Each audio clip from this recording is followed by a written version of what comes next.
What's good, ladies and gentlemen? Welcome to another Mala Mala Ma vlog. Today I'm going to discuss everything wrong with our view of money and wealth. So I'm going to give you 5 things that I believe are wrong with our view of money and wealth. And the first one actually is not really a reason, but I'm going to discuss symptoms of our wrong view of money and wealth. And those symptoms are increasing rates of anxiety, depression, and loneliness in society because there are huge rates of clinical depression and anxiety in the richest nations in the world, which seems to prove that money does not buy happiness. Although we're constantly taught that from the time we were really, really little to the time we're much older, that money buys happiness. Now, the fact that there are much higher rates of clinical depression and anxiety in the richest nations in the world versus the same rates of these mental disorders in poor rural communities should speak volumes to us about the fact that our view of money and wealth is false and incorrect.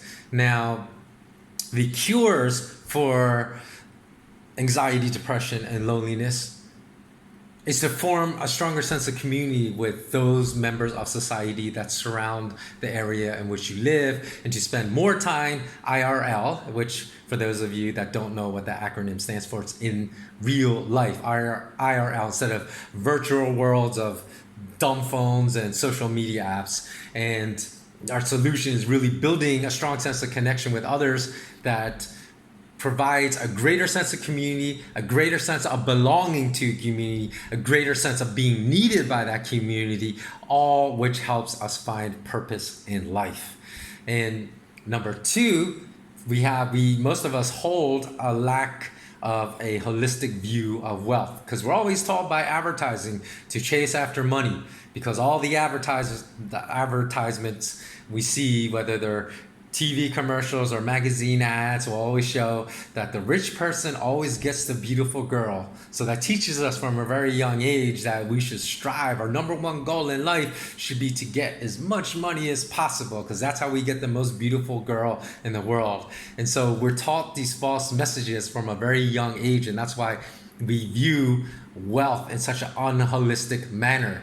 And we should also, besides just looking at material wealth, I'm not saying material wealth is irrelevant because there's a certain level where you need enough wealth not to worry about food and shelter to really not have anxieties, because if you're very poor, then your lack of wealth is going to cause you anxiety. So I understand there's relationships, but I'm saying at a certain point in time, people think that getting that extra Bentley, getting the extra Bugatti, or getting the extra Pagani Huayra will really bring them exponentially, increasingly higher levels of joy. But when they accrue these material things that they spend their whole lives building wealth to buy, they find out that it does not bring them the joy that they had believed it would bring them. So in addition to just searching or striving to accumulate material wealth, we should also strive to accumulate an abundance, even more so importantly, of physical health and mental health.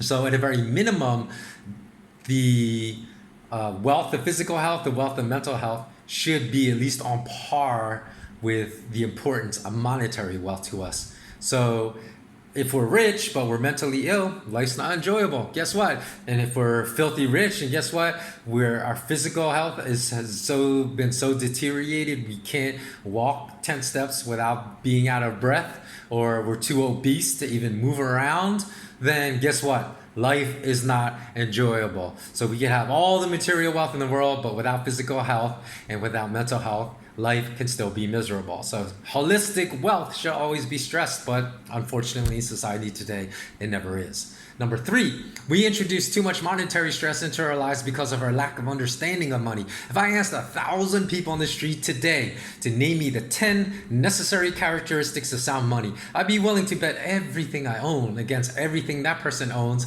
1,000 times, because at the end of the day, I'm quite certain, I'm almost 100, I'm like 99.99% sure I have the possessions of 1,000 people, and there's 1,000 people who have none of my possessions, because people today don't understand sound money principles, because that subject is taboo.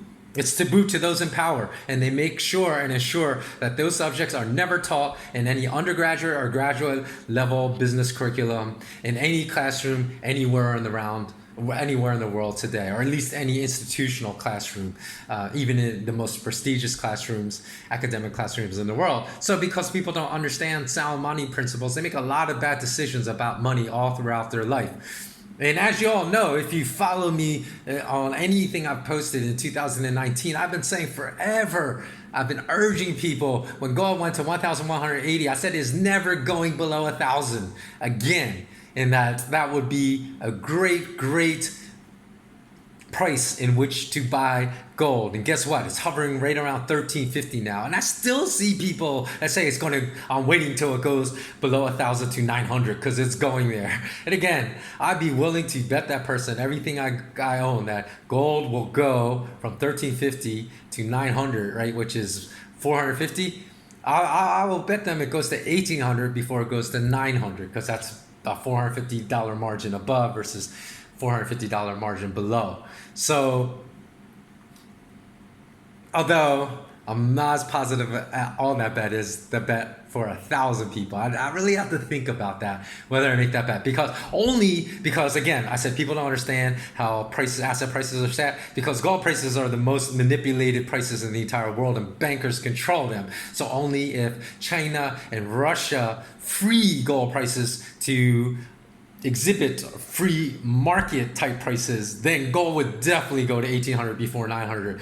But there's always that slim possibility that it could go to 900 before 1,800, although it will eventually rise. And if it went to 900, I would say it would go to 900 for New York Minute only, but it would only be due to the manipulation of immoral, unethical, cowardly bankers. That's the only possible way it would go that low, again, from the point it is right now in June of 2019. So, again, because people don't really understand sound money principles, they make a lot of bad decisions about money all throughout their life. And I'm telling you right now, physical gold, not paper gold, physical gold will be an essential element to own for the next 2 years, from 2019 to 2029, and especially for people that have any amount of substantial savings. It could be the difference whether one ends up poor or one grows the wealth that they have right now in the form of savings. So again, I've discussed this in great detail. I'm talking about tens and dozens of hours of audio material and hundreds of pages of written material in my SK Wealth Academy that will launch sometime around mid-July. And then 4, the reason we never learn the truth about money in school is because those in power, the industrialists and bankers and the global corporate CEOs, they want to keep us ignorant. They don't want us to understand the knowledge they understand, because if we did, then we become their competition. Their goal is not to give us, the people that founded universities like Harvard and Oxford, their goal is not to give us their secrets, but to keep us from understanding them. This is why they don't teach the truth about money or capitalism in any academic classroom. I don't care what country in the world you live in. You're not going to learn it in an academic classroom setting. There is no free market capitalism in the world today. What do we learn in business schools all over the world? We learn about free market capitalism. How can we learn about something that doesn't even exist? Most people can't even define what qualities free market capitalism have. They can't define the essential qualities correctly, because if they could, and the reason I know this, I don't even have to ask, is that they would understand there's no free market capitalism in the world today if they knew what the qualities were. And this is why so many people have so many money problems. If we want to solve the massive wealth inequality in the world today, in which 8 people as of 2017, or 18, I believe it was, own the same wealth as 3.8 billion people. That's according to Oxfam. So, and that's only based upon publicly accessible tax returns. So when you put in all the wealth of like the oil sheiks in the Middle East, of all the tyrannical tyrants and leaders of banana republic nations, that there's probably like 4 or 5 people that own the same wealth as the entire world, you know, if you really want to be honest about this. So again, that brings me to point number 5.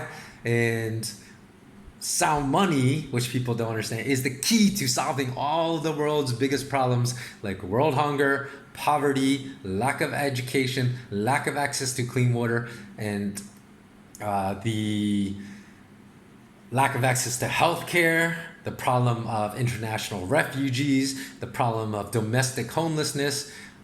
Sound money could provide a foundation to solve all those problems. And if you don't understand this, then you need to take my courses at SK Wealth Academy, because I truly believe if you don't understand the reason I'm saying that, then you don't understand money at all. So that encompasses everything wrong with our view of money and wealth. So thanks so much for watching. Please do come back and visit this Mala Mala Ma channel, because again, I'm posting videos regularly. I hope you enjoy them. Please forward them to anyone else that you think may enjoy these types of topics, and I will be back very soon. Always remember, remain intensely curious, and until next time, bless up.